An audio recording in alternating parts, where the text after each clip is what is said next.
Good day, everyone. I am Sofia Garciano, and today we will be exploring how Lasallian values come to life in the real world and shape the careers of our alumni. So today we are joined by my dad, Gigi Garciano, a proud De La Salle University graduate of the MSCE program.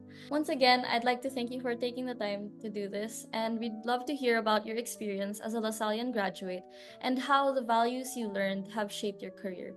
But before we get into that, please kindly introduce yourself to our listeners. Okay, good morning, everyone. Again, my name is, for short, Gigi Garciano.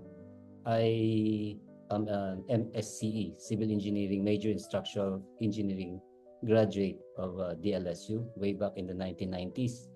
I went to Japan in 2002 and also graduated from an M.Eng, Master of Engineering and Doctor of Engineering degrees in Civil Engineering from Tokyo City University, formerly Musashi Institute of Technology. So now that we know you better, I'd like to ask a couple more questions about your background. So, first, in college or even earlier, was this the career path that you always envisioned for yourself? Okay, I forgot to also include this. I also teach at the Department of Civil Engineering of DLSU since 2011. Oh, going back to the question, yeah, it was always uh, my love for teaching. My mother was formerly a biology teacher in college, so I think I got it from her. And after graduation, I really wanted to become a teacher. Was Lola or your mom then the one who inspired you to pursue this career? Yeah, I think looking at her, well, during our when I was young, I thought about also teaching. At the same time, in college, I it strengthened my desire for teaching because I helped my classmates Mm. in the courses that they had a difficult time. Being able to help others is a Lasallian core value.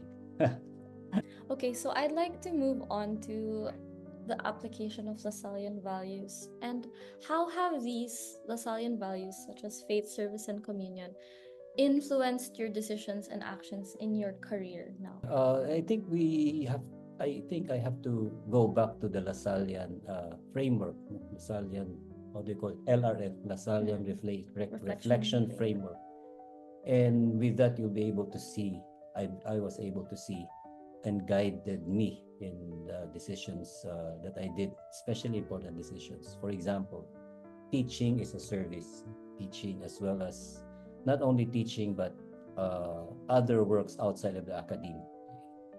I am involved with the historical structures, and we we help the agencies like the National Commission for the Culture and Arts, the National Museum, the National Historical Commission of the Philippines. These agencies would, from time to time, help us ask for our help, especially during during times of natural hazards like earthquakes, the one that happened in Bohol in 2013. So, in that sense, that's service.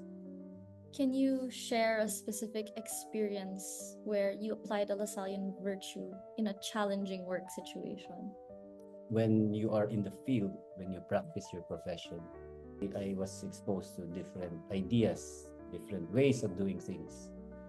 May not be that good, if I may say, but then I managed to put my foot down and chose the correct way of doing things. It's difficult decision because it sometimes, many times, it will involve financial remuneration.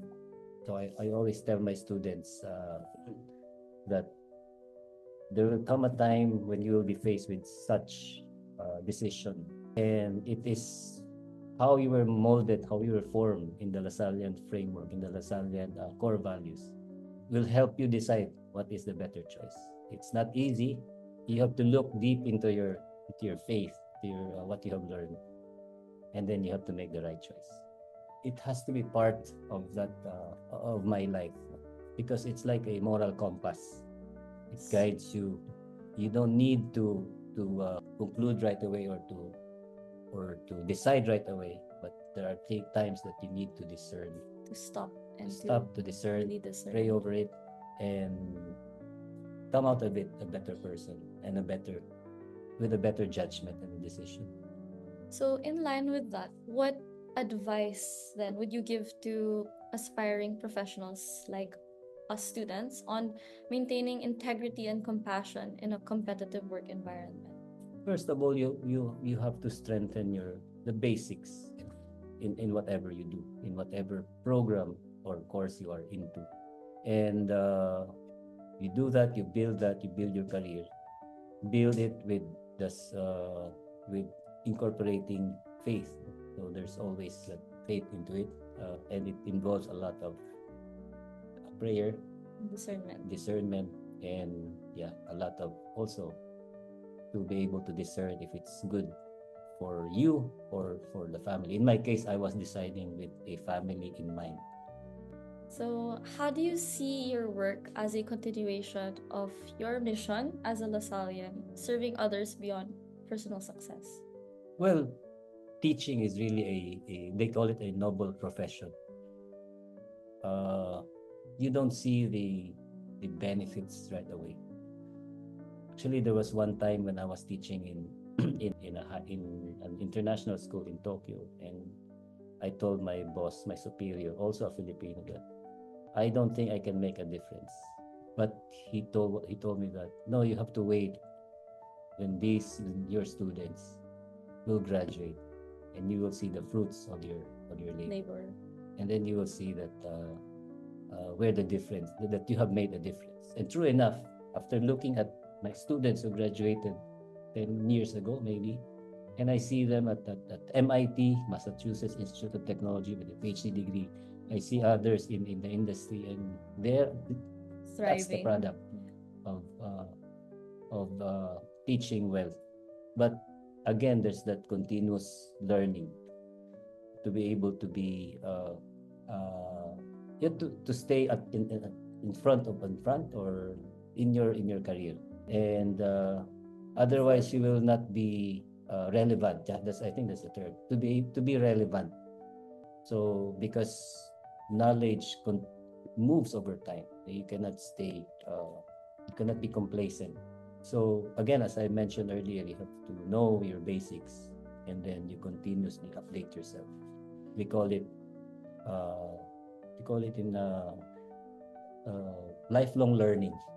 Yes. I've forgotten many things. Lifelong learning, but at the same time also, again, we have to be rooted in faith, in our discernment, our place, so that is our moral compass, yes. The barometer, and you know where you're going, and if you're going south instead of going north.